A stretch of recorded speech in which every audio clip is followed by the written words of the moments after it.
Good morning, students. In interpolation and extrapolation, we have seen the previous video binomial expansion method concept as well as concern problems. Now, the last method in interpolation and extrapolation is Newton's advancing difference method. See, in binomial distribution, what are the major conditions that binomial expansion to be applied? Condition number 1, the missing value of y, dependent variable y, must be a value of corresponding independent variable x. So that condition we have seen in binomial expansion method.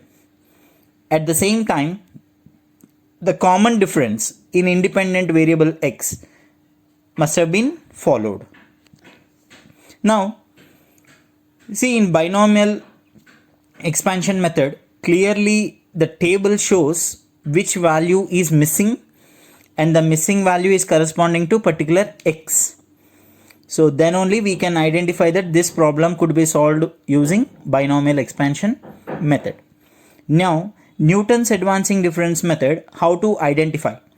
Same, even Newton's method is also to estimate the interpolating value or the extrapolating value. Only for that use only this Newton method is used.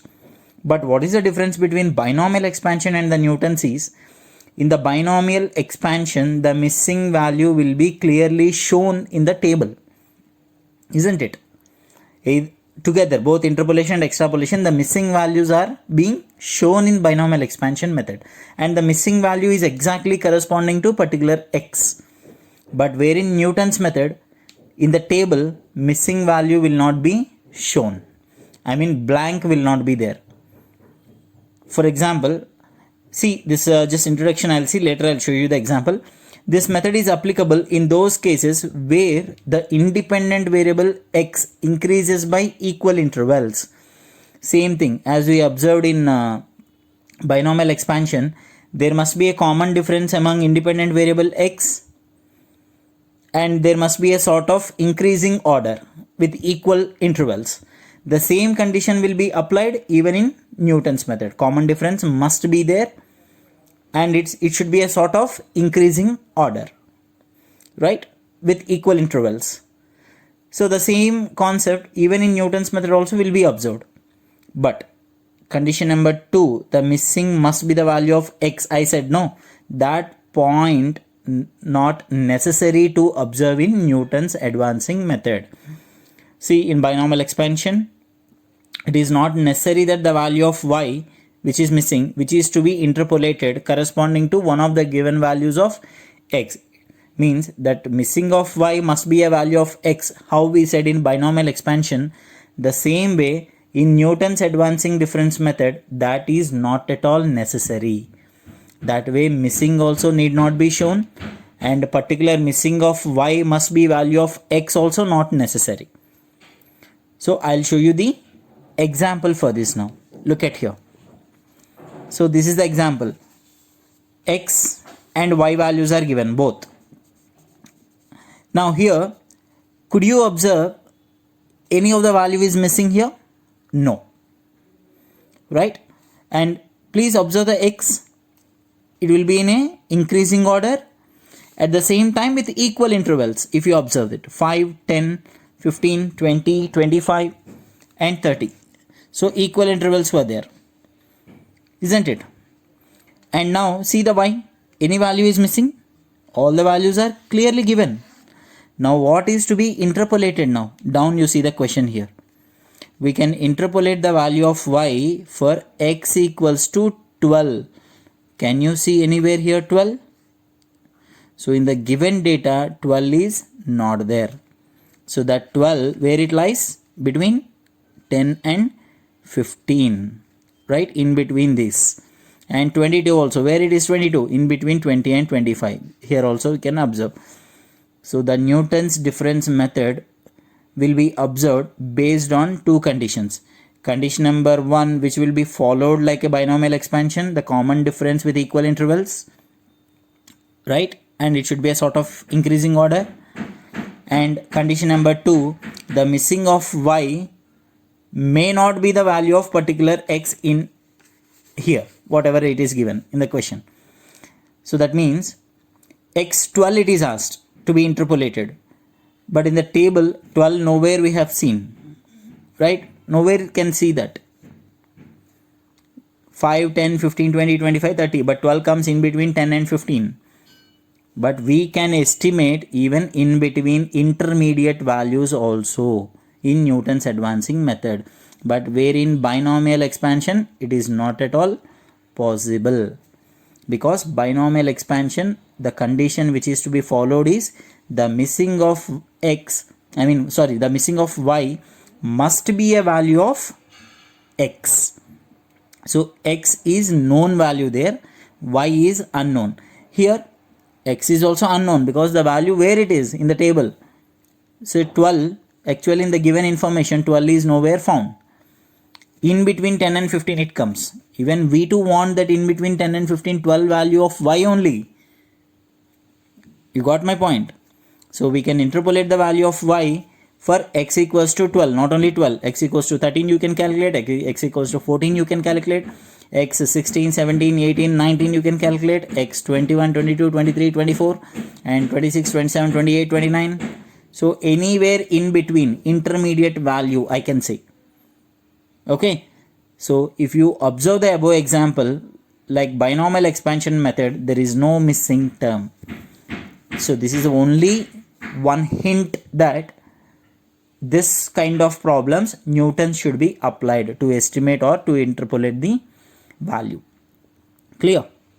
So but in between the independent values we can estimate using Newton's advancing difference method, NADM. Okay, Newton's advancing difference method.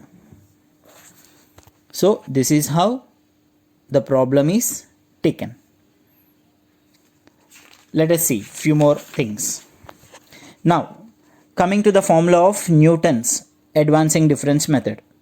Look at here the formula: yx y naught plus x delta naught 1 plus x minus 1 by 2 factorial into delta naught 2 plus x minus 1 x minus 2 by 3 factorial into delta naught 3 plus x minus 1 x minus 2 x minus 3 by 4 factorial into delta naught 4, like that, so on. Here n is nothing but the number of known values of y. Small n is nothing but the number of known values of y. And then delta naught n, delta naught in the sense is a leading difference. So how this leading difference has to be calculated, in the next page I am going to show that. Delta naught 1 first leading difference, delta naught 2 second leading difference, delta naught 3 third leading difference, delta naught 4 fourth leading difference, and so on, depending upon number of known values which are present in the data. Am I clear? Yes. Now very carefully you observe y naught plus x delta naught 1 plus x minus 1 by 2 factorial into delta naught 2 plus x minus 1 x minus 2 by 3 factorial into delta naught 3 plus and so on. See, in a simple manner I'll show you how to write this formula. First yx y naught plus x minus 1 by 2 factorial x minus 1 x minus 2 by 3 factorial plus x minus 1 x minus 2 x minus 3 by 4 factorial. So write like this first: y naught plus x, here you put it as first leading difference delta naught 1, plus here you put it as second leading difference delta naught 2, plus here you put it as third leading difference delta naught 3. So this way the number of leading differences are to be adjoining to the x minus 1 by 2 factorial, x minus 1 x minus 2 by 3 factorial, x minus 1 x minus 2 x minus 3 by 4 factorial, and so on, depending upon the data, how many known values. Clear? So this is how the formula has to be remembered. So practice the formula. See problem, if you see, you will understand Newton's method very easily. I can say that.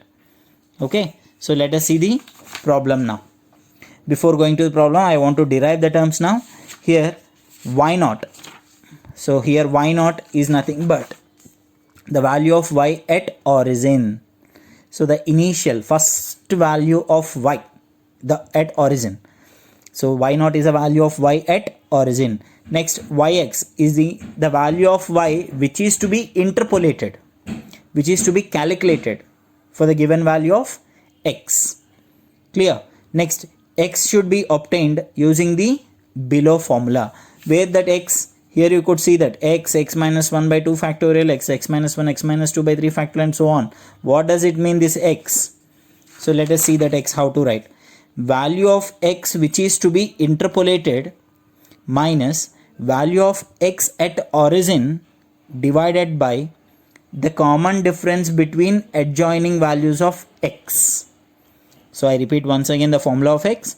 Value of x to be interpolated. That means in the question, if you see the previous example, here see, we can interpolate the value of y for x equals to 12. Now this 12 becomes the value of x which is to be interpolated. Here 12 has to be written. Minus value of x at origin. So the first value of x. So at origin of x, we have to write x naught value should be written there. Clear? Divided by common difference between two adjoining values of x. So the common difference between x observations, x variables should be written. Difference between the two adjoining values of x. So let us see the leading difference, how to calculate in the table format. Here come the table. So look at here the table. The leading difference.